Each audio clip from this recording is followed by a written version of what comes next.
Oke, halo guys, welcome back to Korea Remit bersama orang Korea yang medok. Oke, Pol-Pol, hari ini aku mau bahas sesuatu yang menurutku medeni sekaligus juga aneh banget seputar sleepwalking. Mungkin di antara Pol-Pol punya temen atau di antara Pol-Pol ada yang melakukan sleepwalking. Ya mungkin ada, karena aku pun punya satu teman dekatku, lebih tepatnya temenku orang Singapura yang rasnya India. Dia pun dulunya pernah mengalami sleepwalking, bahkan harus melakukan pengobatan gitu. Nah, biasanya orang-orang yang melakukan sleepwalking itu apa sih yang mereka lakukan pas sleepwalking? Paling ya ke dapur, buka kulkas, minum air, habis itu ya balik tidur lagi. Kalau enggak ya mungkin berdiri di situ, kalau enggak ya kebangun di tengah-tengah gitu. Biasanya geraknya itu masih dalam lingkup daerah rumah gitu. Tapi di video kali ini aku bakal menceritakan beberapa kasus sleepwalking yang aneh, yang sampai-sampai orangnya nyetir mobil puluhan kilo, manjat crane, dan bahkan sampai ada yang membunuh orang. Langsung kita mulai video hari ini. Kasus pertama ini ngeri Pol. Jadi ini terjadi di Texas pada tahun 2021 kemarin, baru 4 tahun yang lalu. Lebih tepatnya pada tanggal 29 September tahun 2021 jam 4.40 subuh hari. Ada satu anak laki-laki berusia 17 tahun bernama Benjamin Elliott yang nelpon 911. Nah, di telepon itu dengan nada panik dia itu bilang kayak gini, "Halo, tolongin saya kayaknya barusan nusuk Megan. Megan ini kembaran saya, Pak. Dan kayaknya Megan ini meninggal. Bisa nggak kirimkan tim medis ke sini?" Nah, tentunya petugas 911 yang mengangkat telepon itu kaget, dan dia langsung nyuruh Benjamin untuk membangunkan orang tuanya dan nyuruh teleponnya ini dioperkan kepada orang tuanya. Dan pas orang tuanya Benjamin bangun, tentunya mereka juga sangat syok banget karena mereka melihat anak perempuannya yang udah berlumuran darah, sedangkan Benjamin itu juga bingung dengan apa yang terjadi. Nah, kalau berdasarkan Benjamin, dia itu ngerasa kalau dia itu benar-benar masih tidur dan dia itu bergerak di dalam mimpinya, apalagi itu di subuh hari. Dan yang menarik, waktu Benjamin dibawa ke kantor polisi untuk diinterogasi, dia itu juga masih bingung dan masih nggak ngerti kenapa dia bisa bunuh orang. Iya, jadi kayak dia bunuh orang, tapi dia nggak tahu kenapa dia bunuh orang. Ini alasan yang sering didengar nggak sih? Aku selingkuh tapi aku nggak ingat kenapa aku Nah, di kepolisian Benjamin itu bilang kayak gini, "Pak polisi, saya itu loh beneran nggak tahu, Pak. Saya tuh nggak tahu kenapa saya melakukan semua ini. Saya ini, Pak, sayang banget sama Megan. Megan ini, Pak, kembaran sekaligus sahabat saya, Pak. Nggak mungkin, Pak, saya sengaja bunuh Megan. Saya itu nggak punya alasan untuk bunuh Megan, Pak." Tapi polisinya ya gak goblok. Polisinya kayak gini, "Baik. Nah terus Benjamin, pisaunya dari mana? Kan itu nggak mungkin pisaunya ada di sebelah kasur kamu gitu. Pisaunya dari mana?" Nah, mendengar pertanyaan ini, Benjamin menjawab seperti ini. "Jadi gini, Pak, 28 malam itu saya kebetulan lagi main pakai pisau yang dikasih sama papa saya. Nah, katanya papa saya, ini pisau yang digunakan sama ini marinir angkatan laut itu. Nah, jadi saya mainan pakai itu. Nah, setelah main-main, karena saya mau tidur, pisaunya ini udah saya taruh atas meja, Pak. Nah, setelah itu saya tidur. Nah, masalahnya, Pak, waktu saya bangun, saya itu udah di kamarnya Megan, pisaunya udah nancep di dadanya Megan, Pak. Nah, ngelihat itu saya kaget, pisaunya saya cabut. Nah, darahnya tambah ngucur, Pak. Nah, karena ngucur, saya ambil bantal yang ada di sebelah itu. Nah, saya tekan, Pak. Nah, itu yang terjadi setelah saya bangun, Pak. Saya nggak ingat di luar itu, Pak." Dan sebenarnya karena Benjamin ini sudah berusia 17 tahun, Benjamin pun diadili sama halnya kayak orang dewasa. Bahkan pengacaranya itu sampai manggil ahli tidur yang bernama Dr. Gerald Simmons.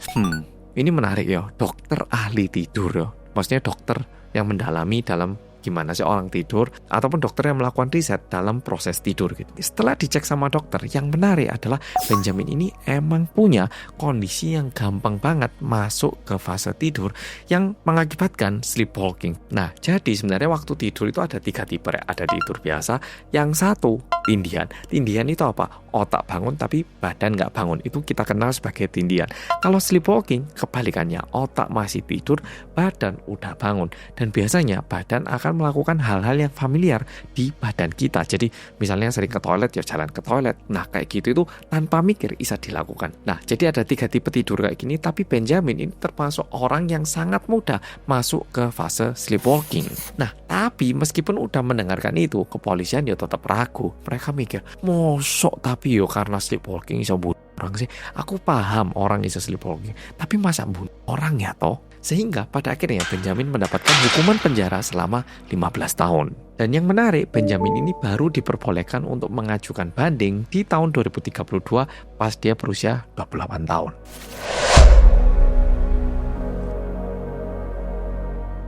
Nah, kasus yang kedua. Nah, kejadian yang kedua ini jujur lebih gendeng lagi. Ini kejadiannya di tahun 1987 di Kanada. Nah, di Kanada ada satu orang laki-laki bernama Kenneth Marks yang berusia 23 tahun. Waktu itu Kenneth ini lagi pusing katanya. Nah, dia itu pusing banget. Nah, dia ini punya banyak banget utang karena judi dan juga buat kehidupan sehari-hari yang agak berfoya-foya gitu. Padahal Kenneth ini nggak punya pekerjaan tetap. Jadi ya bisa dibilang sukanya flexing tapi nggak ada pendapatan. Nah, yang lebih menarik lagi, Kenneth ini udah menikah. Jadi di tahun 1980-an itu juga ada laki-laki yang nikah meskipun dia masih belum siap. Yo, ternyata dunia ini nggak berubah ya. Dan tentunya karena Kenneth ini nggak punya pekerjaan tetap dan sukanya main judi ataupun ya suka menghabiskan uang, tentunya dia nggak bisa memberikan uang secara rutin kepada istrinya yang bernama Karen Woods. Dan tentunya kondisi perekonomian mereka itu sangat-sangat buruk. Dan tentunya ini juga mengakibatkan cekcok di dalam rumah tangga antara Karen dengan Kenneth. Bahkan kadang Karen ini suka cerita ke mamanya soal Kenneth yang jarang nurutin kemauannya ataupun jarang ngasih uang ke Karen. Dan sebenarnya kalau berdasarkan Karen, mamanya Karen alias mama mertuanya Kenneth itu beberapa kali udah nyindir ataupun udah kayak guyoni ataupun udah bilang kalau kamu itu nggak bener gitu. Mama mertuanya bahkan udah bilang ke menantunya ini. Oke, jadi kondisi rumah tangganya kayak gitu. Dan di malam hari tanggal 23 Mei tahun 1987, Kenneth ini lagi-lagi berantem sama istrinya dan dia tidur di sofa rumahnya. Tapi keesokan harinya pada tanggal 24 Mei 1987, tiba-tiba Kenneth ini datang ke kantor polisi yang ada di daerah Scarborough dan melaporkan bahwa dia melihat kedua mertuanya yang udah bersimbah darah di rumahnya. Nah, mendapatkan laporan seperti itu, polisi langsung berangkat dan polisi langsung ngecek rumah mertuanya. Dan mereka alias polisi ini benar-benar melihat pemandangan yang sangat menyeramkan katanya. Mama mertuanya ini udah meninggal di tempat tidurnya dengan kondisi kepalanya dipukul dengan besi dan juga ada 4 luka tusukan di bagian dada dan juga perutnya. Sedangkan papa mertuanya ini berhasil selamat meskipun ditemukan luka akibat cekian dan juga tikaman. Jadi terkesan mertuanya ini diserang sama seseorang gitu. Udah gitu pakai senjata. Nah, karena papa mertuanya ini masih selamat, papa mertuanya ini ditanyain siapa pelakunya. Dan yang menarik, papa mertuanya itu bilang kalau dia sama sekali nggak melihat siapa pembunuhnya. Sedangkan Kenneth, dia pun bilang kalau dia nggak ingat apa-apa. Jadi papa mertuanya pun nggak tahu pelakunya siapa. Sedangkan Kenneth, dia itu ingat kalau di malam kemarin dia itu tidur di rumahnya dan pas bangun dia itu udah ada di rumah mertuanya dan melihat pemandangan yang seperti itu. Tapi pas CCTV rumahnya dicek, terlihat Kenneth ini datang ke rumah mertuanya naik mobil. Dan yang perlu kita ketahui, jarak rumah Kenneth dengan rumah mertuanya itu 20 km. Dan yang mengagetkan, waktu CCTV-nya kayak di zoom gitu, terlihat Kenneth itu jalan dalam kondisi merem. Jadi nggak cuma sleepwalking, tapi sleep driving, sleep eating, sleep intruding kayak gitu. Dan waktu diinterogasi sama polisi, Kenneth pun bilang kalau dia pun nggak tahu kenapa dia bisa berakhir di situ. Dan dia pun bilang, mana mungkin saya tidur, nyetir, nyampe sana, bahkan membunuh seseorang, dan saya nggak ingat apa-apa. Memang betul, kadang mereka sempat cekcok karena masalah uang, tapi yo nggak sebenci sampai pingin bunuh gitu. Jadi ya memang ada sedikit pertikaian ya, tapi sebatas itu gitu. Dan yang menarik, lagi-lagi setelah diperiksa sama dokter, Kenneth pun memiliki riwayat sleepwalking, sehingga bisa jadi saat kejadian ini semua ini terjadi, kebetulan sleepwalkingnya Kenneth itu lagi kambuh. Sehingga pengacaranya Kenneth pun minta pengadilan untuk membebaskan Kenneth. Jadi bisa dibilang pengacaranya itu bilang kalau Kenneth ini nggak bersalah, dia itu bukan pelakunya. Hanya saja dia ini memiliki kelainan yang mengakibatkan kejadian seperti ini. Nah, itu yang disampaikan. Dan yang menarik, di Korea juga ada, di Amerika juga ada. Jadi kadang ada yang namanya sidang terbuka. Aku nggak tahu di Indonesia ada atau nggak. Nah, di sidang terbuka ini yang menilai itu nggak cuma hakim, tapi ada juga juri-juri. Biasanya juri ini warga biasa ataupun orang-orang biasa yang dinilai bisa memberikan opini yang bermakna gitu.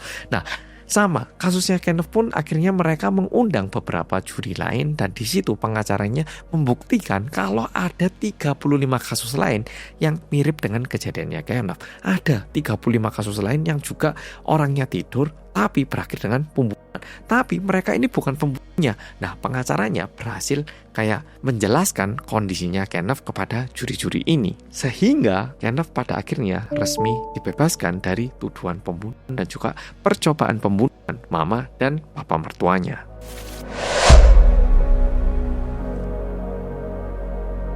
Nah, selanjutnya, ini kasus yang lumayan aneh menurutku. Ini kasus yang terjadi di Toronto, Kanada di tahun 2003.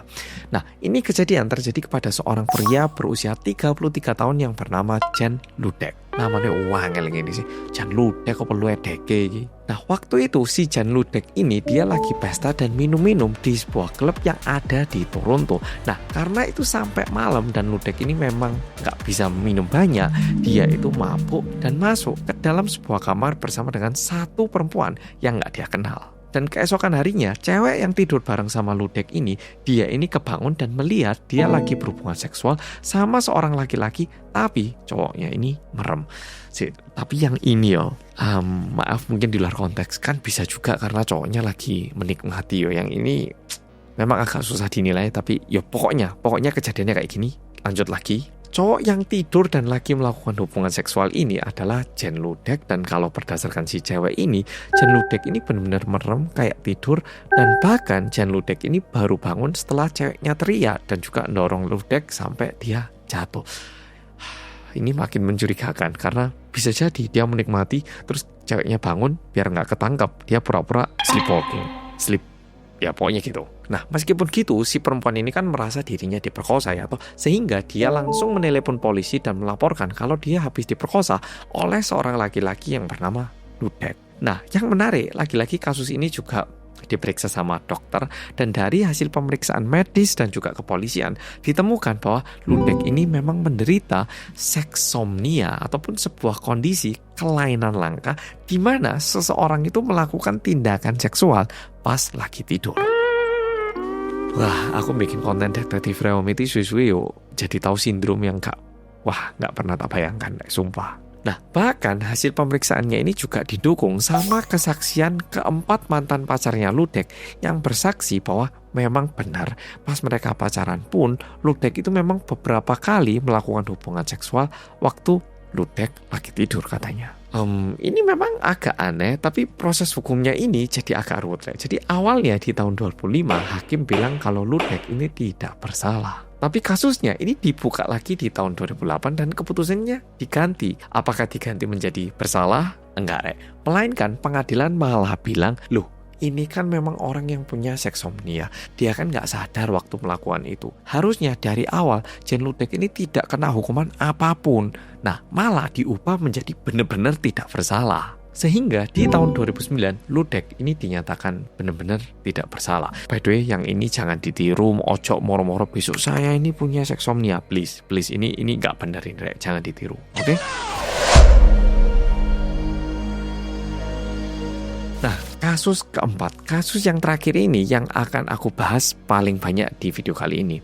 Nah, kasusnya ini terjadi kepada seorang laki-laki yang kita sebut saja si A, dan ini kali ini terjadi di Sabah, di Malaysia. Jadi nggak cuma di Amerika, di Kanada sana, ini di Malaysia. Nah, kejadiannya ini sebenarnya benar-benar baru banget, lebih tepatnya tanggal 7 April kemarin. Waktu kejadiannya itu pada pukul 6:57, seorang warga Malaysia menelepon pemadam kebakaran karena dia melihat seorang pria yang berada di atas kren setinggi 126 meter. Dan kalau berdasarkan si penelepon, cowok yang ada di atas itu, dia ini terlihat dia itu lagi jalan ke ujung kren dan hampir jatuh. Dan karena takutnya terjadi sesuatu, makanya penelepon ini memutuskan untuk melaporkan hal ini kepada pihak pemadam kebakaran. Nah, setelah mendapatkan laporan ini, tentunya tim pemadam kebakaran langsung datang ke sana, dan di situ mereka berusaha ngebujuk cowok bernama A ini biar turun gitu. Selama 30 menit terus-menerus dibujuk gitu. Dan ternyata damkar berhasil karena pada pukul 8:02 si A ini beneran turun. Cowok yang bernama A ini beneran turun. Nah, setelah si A turun, dicek badannya ada nggak kayak luka atau gimana. Nah, setelah dicek karena badannya terkesan nggak apa-apa, langsung dipindahkan ke kantor polisi untuk diinterogasi. Nah, dibawa ke kantor polisi, polisi tanya, Pak A, sampean ini kenapa kok naik sampai ke atas? Nah, yang menarik si A itu jawabnya kayak gini, Pak, jadi saya kan lagi tidur, Pak. Nah terus, nggak tahu ngelindur atau gimana, saya tuh terus denger Pak, ada bisikan yang bilang naik aja Green, nggak apa-apa naik aja gitu. Dan saya ngerasa kayaknya ini mimpi gitu Pak, nggak mungkin beneran. Ya udah saya ikut Pak. Nah saya coba naik, ya nggak apa-apa gitu Kak, kayak masih aman gitu. Masalahnya waktu saya bangun, tiba-tiba saya udah di atas Green Pak. Jadi saya bingung karena memang di mimpi saya jalan naik, tapi waktu bangun saya beneran di Green Pak. Jadi kalau untuk yang Mas A yang di Malaysia ini, ya terkesan orangnya berani atau gimana dan naik dan setelah itu turun, dan untungnya tidak mengakibatkan kerugian ataupun korban sehingga ya orangnya ini tidak mendapatkan hukuman ataupun denda dari kepolisian. Oke Pol, jadi video kali ini sampai di sini. Jadi memang tindian itu medeni karena otak kita udah bangun tapi badan kita nggak gerak, kita jadi kayak berhalusinasi berbagai hal dan kadang banyak yang lihat hantu dan lain-lain gitu. Tapi terkesan sleepwalking lebih medeni kayaknya. Bayangkan kamu tiba-tiba bangun udah bunuh seseorang tapi kamu nggak ingat apa-apa. Ini jadi mirip kayak drama Mouse ya. Oke Pol, makasih udah nonton video kali ini dan sampai jumpa di video